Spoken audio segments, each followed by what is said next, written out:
Stāstīt, rādīt, skaidrot. Mēs zinām, kas, kur, kā un kad notiek. Tas viss no jauniešu skatu punkta. Pirmais šāda veida jauniešu raidījums Latvijā – Runā TV.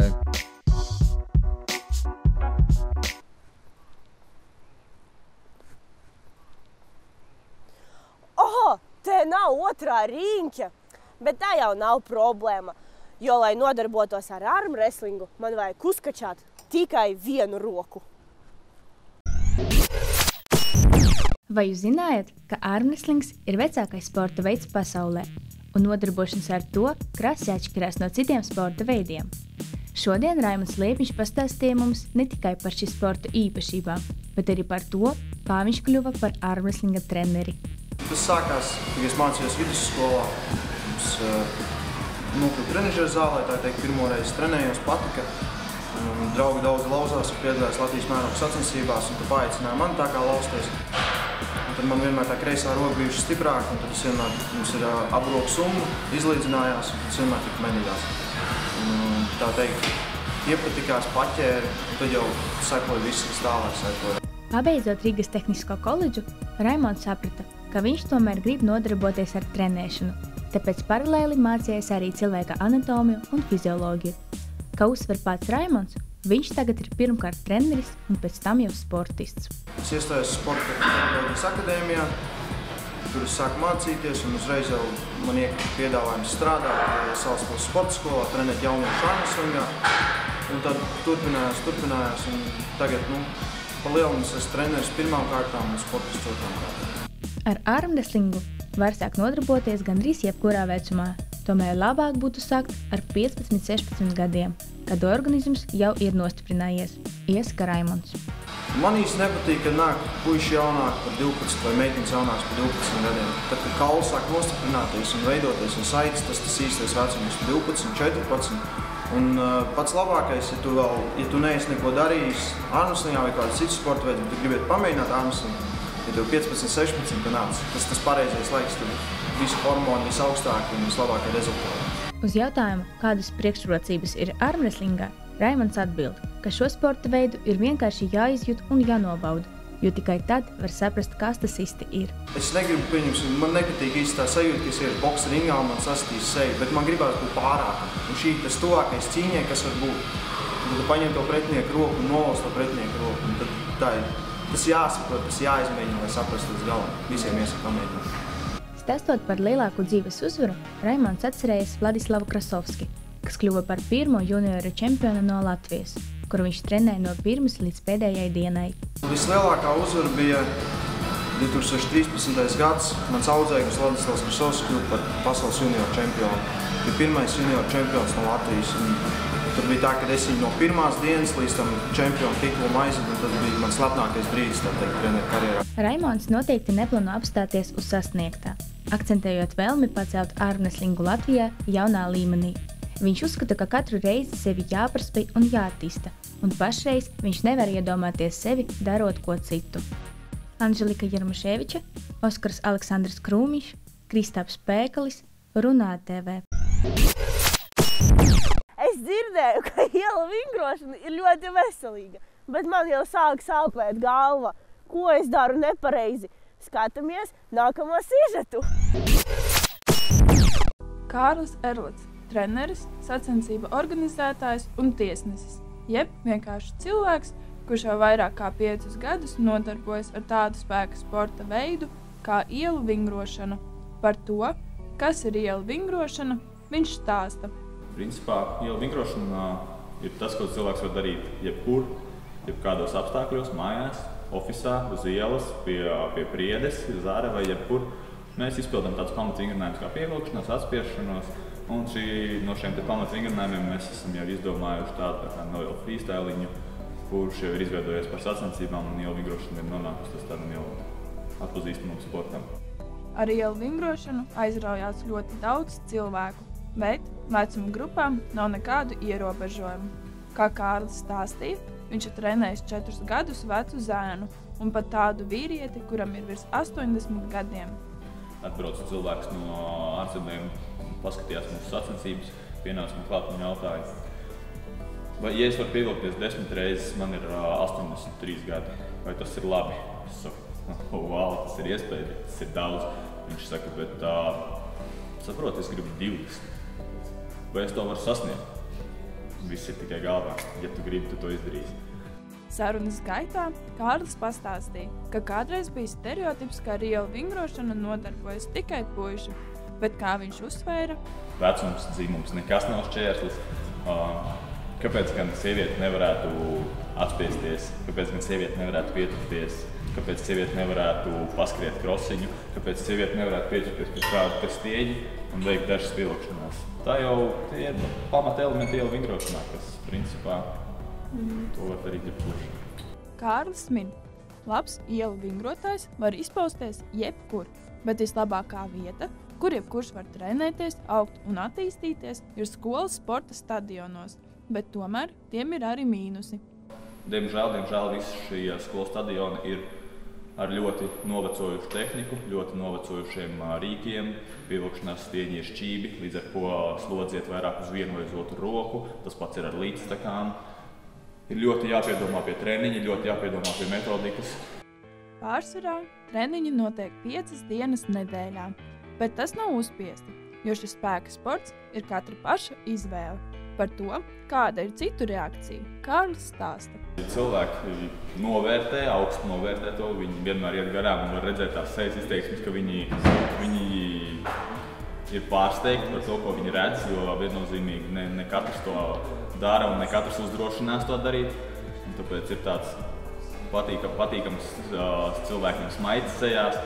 Latvijā 4 līdz 5 reizes gadā tiek rīkotas tradicionālās ielu vingrošanas sacensības, bet vēl par sacensībām Kārlis uzsvēra.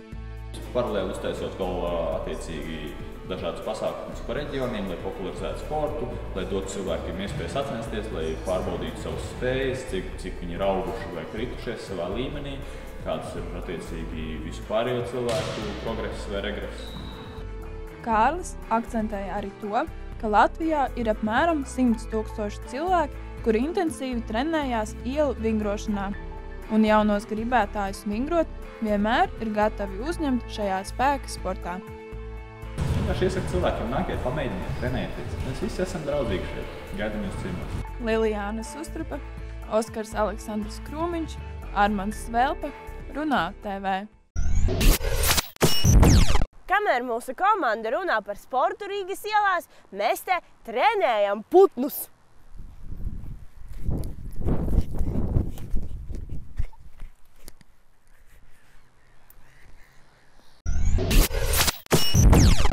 Labdien, mīļie Runā TV skatītāji! Šodien mūsu komanda devās pārbaudīt savu izturību un uzzināt, ko iedzīvotāji domā par spēka sportu. Vai jūs sportojat? Nē. Nē, uz sporta spēlēm es esmu vientuļnieks. Es pārstāju sporta zāli. Minimāli. Kā tieši? Tenisa.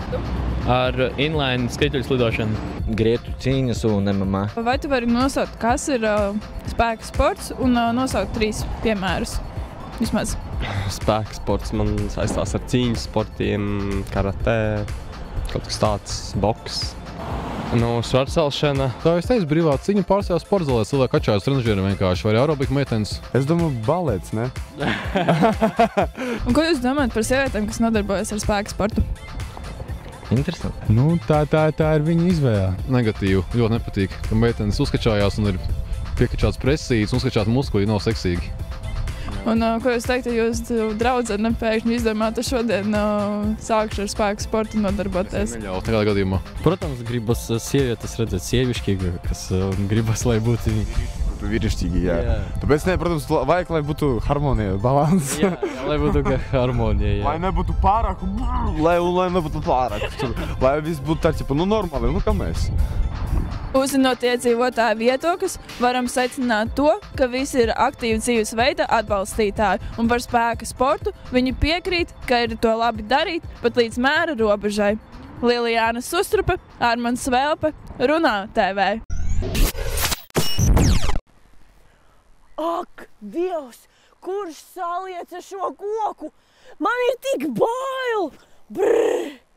Bet es zinu, kurš varētu mums palīdzēt. Mūsu nākamā sižeta varone Jolanta. Palīgā! Jolantai Sviķei ir ne tikai maģistra grāds ekonomikā, bet arī spēks miesā. Neskatoties uz spēcīgo augumu, sacensībās izcīnītajiem daudziem kausiem un entajiem sporta tērpiem skapī, arī spēka sievai patīk zelts un sakopti nadziņi. Jolantas pirmā motivācija nodarboties ar sportu bijusi apgāzt stereotipu par savu ģimeni. Domāju, ka es gribu būt dieva, gribēju pierādīt savai ģimenei, dzimtei, apgāzt visus stereotipus, ka nav mūsu ģimenē tikai resnes un apaļīgas sievietes. To es arī izdarīju, un tas bija tāds mans pirmais sasniegums un mērķis, ka es redzēju, ka nav nekas neiespējams, ja ļoti kaut ko gribās. 2006. gadā Jolanta pirmo reizi startēja spēka trīscīņā. Pamazām sāku zālē iepazīties sportistiem, un to man piedāvāja 2006. gadā pamēģināt, kā ir nostartēt un cik es varu, ko es varu. No spēka vingrinājuma. Es nebiju nekad neko no spēka tādiem smagiem vingrinājumiem taisījusi. Tas bija spēka trīscīņa. Un tur bija ļoti labi uzreiz pirmajā treniņā. Es pietupos ar 110, no zemes pacēlu 120, no krūtis nospiedu tikai 40 vai 50 neatspēju. Pēc startēšanas varēja izvērtēt, kas ir stiprās puses un kas vēl būtu jātrenē. Jolanta atzīst, ka jau sākotnēji viņai ir gribējies būt citādākai sportistei. Gribējās būt savādākai, nevis spēka trīscīņa, pietupieni vai spiešana guļus, gribējās kaut ko citu. Es pati tā īsti nesapratu, ko. Un tāpēc, ka spēka trīscīņā tur 3 vingrinājumi, pietupienis, vilkme un spiešana guļus. 2007. gada februārī Jolanta sāka trenēties spēka vīros, taču startēja pirmoreiz 2009. gadā Ogrē, rekordu dienās. Tā kā Jolanta ir vienīgā spēka sieva Baltijā, ir grūti atrast kādu, ar ko varētu sacensties. Nav ar ko sacensties, tālu jābrauc, tas ir izdevumi, tev jāmeklē sakari, ar ko tu vari, pie kā tu vari nostartēt, jo tas nav vienkārši tāds trīscīņa, kas, jebkurā brīdī, jebkurā laikā kaut kā notiek, tas ir reti un jābūt sakariem. Lielākā daļa Jolantas apbalvojuma ir gūta tieši pēc meitiņas Melānijas dzimšanas. Sākumā bija šausmīgi grūti, likās, nav nekas neiet, ir grūti. Un pēkšņi tā aizgāja un tur lejā, tas ir tie kausi, visa administrācija ir pilna. Tas viss ir pateicoties manai meitai, manam vīram, ģimenei, to, ka viņi man bijuši blakus, atbalstījuši. Jo sports tas ir tāds laika jautājums un tu noej no skatuves. Tad tu vairs neesi nekas, bet meita tev palīk. Sacensībās sportistei jāstartē ar dusmām. Tur nevar tā, ka man žēlot nevar. Cīņa ir cīņa, arī sieviete. Jolanta runā TV pastāstīja, kā viņai gājis pirmoreiz Amerikā. Ir tādi inventāri, ko es pirmoreiz redzu, es pat nezinu, kā viņu paņemt, kā viņu pacelt, jo, pirmkārt jau svars iet apmēram ap 100 visi. Inventārs sākas apmēram 100. Antela vienīgais, kas ir 60 kg pārējais visu. Tas, kas uz muguras nesās uz kājām, viņš 100, 200, mazāk nav. Uz jautājumu, vai jums garšo ķiršu tomātiņu, spēka sieva atbildēja apstiprinoši. Jā, ļoti. Es kādreiz neēdu, bet tagad es pārsvarā pērku visu laiku tikai tādu. Loreta Kalniņa, Vladislavs Podvīnskis, Runā TV. Video veidošanas gaitā jauniešiem nācās sastapties ar vairākām grūtībām. Sarežģītais bija iemācīties strādāt komandā, kaut gan tā nebija.